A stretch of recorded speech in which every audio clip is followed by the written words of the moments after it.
Blessings. Welcome to today's Law Enforcement Daily Devotional.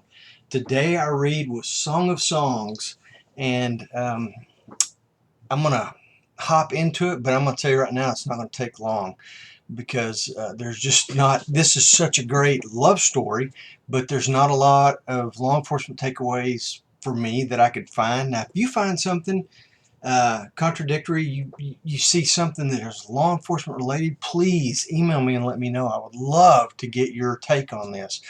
Chuck at fcpo.org. But first off, after reading this, read a couple of commentaries, and then I looked at a source that I'm going to plug today. There's a guy named Michael Easley, and he used to be the president of Moody Bible College. He's been the lead pastor for a lot of big churches, and now he's got a radio show called Michael Easley in Context. Anyway, I've followed this guy for years, really look up to him. But anyway, I was looking at something he did on Song of Solomon's just last year, and he made this point that it just was really stuck out to me. I mean, it made a big impression on me.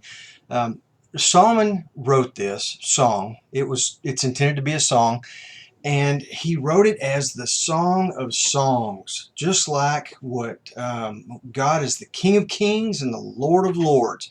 I mean, he's the pinnacle, he's the apex, he's holy, and nothing compares or comes close to that.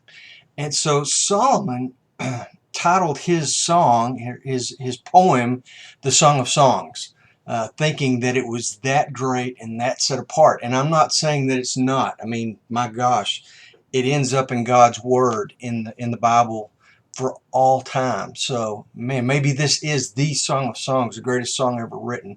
But anyway, I just thought, what a great introduction to this, that it is the Song of Songs, and has a place in history in God's Word that generation after generation after generation they're gonna read this and see it. So, good thought as we moved into this book to recognize the importance and the gravity of what we're reading.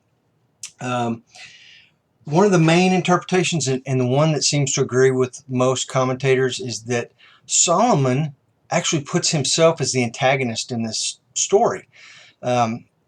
He goes out to inspect his vineyards, and as he's inspecting them, he comes across this beautiful young girl, and most say she's probably around 16 years old, takes her, brings her back to Jerusalem, and puts her in with all of his, in his harem. That's the word I'm looking for, harem.